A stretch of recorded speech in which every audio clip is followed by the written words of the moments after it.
শবে মেরাজের আগে মহিলারা 11টি আমল করুন, নিশ্চিত জান্নাতি হবেন। আল্লাহ পাক রব্বুল আলামিন গায়বী সাহায্য প্রদান করবেন, ভাগ্যকে খুলে দেবেন, দোয়াকে কবুল করবেন, জীবনের ইচ্ছেগুলো, আশা আকাঙ্ক্ষাগুলো আল্লাহ তাআলা পূরণ করে দিবেন। শবে মেরাজ বা লাইলাতুল মেরাজ এটি বরকতপূর্ণ একটি সময় এবং বরকতপূর্ণ একটি মুহূর্ত। আল্লাহ তাআলা পবিত্র কালামুল্লাহ শরীফের মধ্যে ইরশাদ করেছেন, সুবহানাল্লাযী আসরা বিআবদিহি লাইলাম মিনাল মাসজিদিল হারামি ইলাল মাসজিদিল আকসাল্লাযী বারাকনা হাওলাহু লিনুরিয়াহু মিন আয়াতিনা ইন্নাহু হুয়াস সামিউল বাসীর। পরম পবিত্র ও মহিমাময় সত্তা তিনি, যিনি স্বীয় বান্দাকে মসজিদে হারাম থেকে নিয়ে মসজিদে আকসা পর্যন্ত ভ্রমণ করাইছেন, সফর করেছেন, যার চারদিকে আমি পর্যাপ্ত পরিমাণ বরকত দান করেছি, যাতে আমি তার কুদরতের কিছু নিদর্শন দেখিয়ে দিই। আমি তাকে আমার কুদরতের কিছু নিদর্শন দেখিয়ে দিই। তিনি সর্বশ্রোতা, সর্বদ্রষ্টা। সুবহান। মেরাজ মুসলমানদের জীবনে গুরুত্বপূর্ণ একটি ঈমানের শিক্ষা প্রদান করে। মেরাজের ঘটনা শোনার পরে একজন ঈমানদার হিসেবে সে দৃঢ়ভাবে বিশ্বাস করে নেবে যে নবী সাল্লাল্লাহু আলাইহি সাল্লামের গুরুত্বপূর্ণ এই মুজিজাটি আল্লাহ তাআলার পক্ষ থেকে বিশেষ উপহার উপঢৌকন প্রদান করা হয়েছে। মেরাজের মাধ্যমে নবী সাল্লাল্লাহু আলাইহি সাল্লামের দুঃখ, চিন্তা, পেরেশানি আল্লাহ তাআলা দূর করে দিয়েছেন। মেরাজের মাধ্যমে নবী সাল্লাল্লাহু আলাইহি সাল্লামকে আল্লাহ তাআলা হাদিয়া, উপহার, উপঢৌকন প্রদান করেছেন। 5 ওয়াক্ত নামাজ প্রদান করেছেন। এই উম্মতের গুনাহগার ব্যক্তিদের ক্ষমার ব্যাপারে আল্লাহ তাআলা ঘোষণা করে দিয়েছেন যে তারা যত বড় গুনাহগার হোক না কেন, গুনাহ করতে করতে মাথা থেকে নিয়ে পা পর্যন্ত গুনায় জড়িত, গুনাহ করতে করতে অন্তর কালো হয়েছে, হাতের দ্বারা গুনাহ করেছে, পায়ের দ্বারা গুনাহ করেছে, চক্ষু দ্বারা গুনাহ করেছে, সেই যদি খাটে দিলে তওবা করে না, আল্লাহ তাআলা তার জীবনের সকল গুনাহকে মাফ করে দিবেন। তাই বিশেষ করে শবে মেরাজের আগে মা বোনেরা কষ্ট করে 11টি আমল করুন, নিশ্চিত জান্নাতি হবেন। 1, শবে মেরাজের আগে আপনি দৈনন্দিন কমপক্ষে 100 বার ইস্তিগফারের আমল করবেন। আস্তাগফিরুল্লাহ রাব্বি মিন কুল্লি যামবি ওয়া আতুবু ইলাইহি ফাকুলতু আস্তাগফিরু রাব্বাকুম ইন্নাহু কানা গফফারা। আল্লাহ তাআলা বলেন, তোমরা ঈমান আনয়ন করার পর বিগত দিনের গুনাহের কথা স্মরণ করে, নাফরমানির কথা স্মরণ করে, অন্যায় অপরাধের কথা স্মরণ করে খাটে দিলে তওবার নিয়তে ইস্তিগফারের আমল করো। স্বয়ং নবী করিম সাল্লাল্লাহু আলাইহি সাল্লাম নিজেও দৈনন্দিন কমপক্ষে 70 বারের মতো ইস্তিগফারের আমল করতেন নিজের মর্যাদা বৃদ্ধির উদ্দেশ্যে। যে ব্যক্তি ইস্তিগফারের আমল করবে, আল্লাহ তাআলা তার জীবনের সকল গুনাহকে মাফ করে দিবেন, তার ধারণার বাইরে রিজিক প্রদান করবেন। রাসূলুল্লাহ সাল্লাল্লাহু আলাইহি সাল্লাম বলেছেন, মান লাজিমাল ইস্তিগফার জাআলাল্লাহু লাহু মিন কুল্লি দাইয়িকিন মাখরাজান ওয়া মিন কুল্লি হাম্মিন ফারাজা ওয়া রাযাকাহু মিন হাইসু লা ইয়াহতাসিব।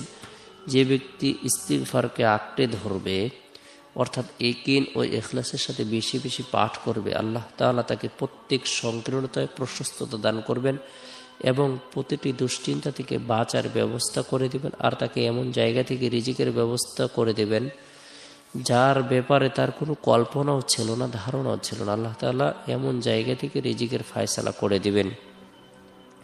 তাই গুরুত্ব সহকারে ইস্তিগফারের আমল করব, আল্লাহ তাআলার দরবারে রুনাজারি করব, আল্লাহ তাআলা জীবনের সকল গুনাহকে মাফ করে দিবেন।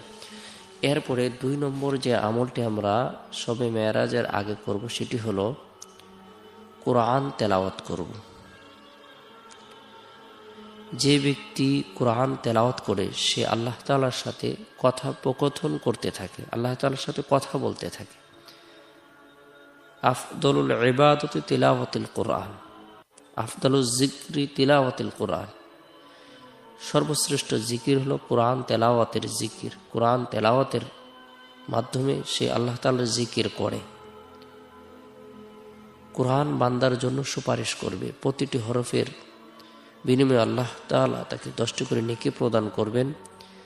আরশের নিচে আল্লাহ পাক রব্বুল আলামিন তাকে ছায়া প্রদান করবেন। কাল কিয়ামতের দিন সে কোরআনের সুপারিশ লাভ করবে, সুবহানাল্লাহ। আর কোরআনের সুপারিশ আল্লাহ তাআলা গ্রহণ করবেন, কবুল করবেন। তাই আমরা দৈনন্দিন কোরআন তেলাওয়াত করব। আমরা যারা পুরো কোরআন পড়তে পারি না, আমরা সূরাতুল ফাতিহা দৈনন্দিন কোরআন তেলাওয়াতের নিয়তে তেলাওয়াত করতে থাকবো, অথবা সূরাতুল ইখলাস অধিক পরিমাণে তেলাওয়াত করব। এরপরে 3 নম্বর যে আমলটি আমরা মেরাজের আগে গুরুত্ব সহকারে করব, সেটি হলো যতটুকু সম্ভব হয় নফল রোজা রাখব। নফল রোজা এবং কোরআন তেলাওয়াত এই 2টি আমল বান্দার জন্য কাল কিয়ামতের দিন সুপারিশ করবে, আর উভয়ের সুপারিশ আল্লাহ তাআলা গ্রহণ করবেন, কবুল করবেন। রোজার মাধ্যমে বান্দা জাহান্নামের ভয়াবহ শাস্তি থেকে বাঁচতে পারবে। তাই আমরা 3 নম্বর আমলটি করব নফল রোজা। 4 নম্বর যে আমলটি আমরা করব সেটি হলো সলাতুত তওবার নামাজ পড়ব, সলাতুল হাজত নামাজ আদায় করব, অর্থাৎ অধিক পরিমাণে নফল নামাজ আদায় করার জন্য চেষ্টা করব। 5 নম্বর যে আমলটি আমরা গুরুত্ব সহকারে করব সেটি হলো অধিক পরিমাণে কালেমা পাঠ করব, লা ইলাহা ইল্লাল্লাহ, লা ইলাহা ইল্লাল্লাহ। যে ব্যক্তি কালেমা পাঠ করবে, কালেমার জিকির সর্বদাই করবে, আল্লাহ পাক রব্বুল আলামিন তাকে যে নিয়ামতটি প্রদান করবেন, 7 আসমান জমিন থেকে আল্লাহ তাআলা তাকে বেশি নেকি দান করবেন, তার জন্য জান্নাত অবধারিত করে দেবেন, তার জন্য জান্নাত আবশ্যক হয়ে যাবে। সে হাসতে হাসতে জান্নাতে প্রবেশ করবে, আল্লাহ তাআলা তার ছোট বড় গুনাহগুলোকে মাফ করে দিবেন। এরপরে 6 নম্বর যে আমলটি আমরা গুরুত্ব সহকারে করব সেটি হলো আমাদের সাধ্য অনুযায়ী দান সদকা করব। আর সদকত তারাদ্দু মিনাল বালা, সদকায়ে বালা মুসিবত দূর হয়।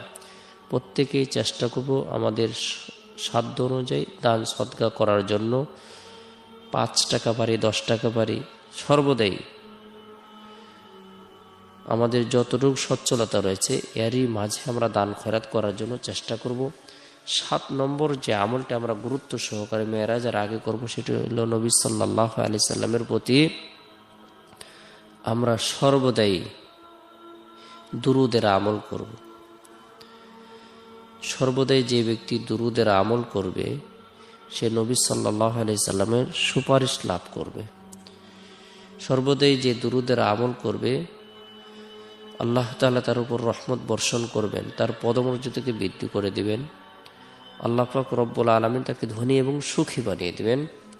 8 নম্বর যে আমলটি আমাদের সবার জন্য করণীয়, খুবই বেশি জরুরি, সেটি হলো আমরা প্রত্যেকেই গুরুত্ব সহকারে রব্বুল আলামিনের দরবারে কাকুতি মিনতি করে রুনাজারি করব, দোয়া করব। দোয়ার মাধ্যমে কঠিন ও জটিল বিপদ আল্লাহ তাআলা দূর করে দিবেন, গায়বে সাহায্য প্রদান করবেন।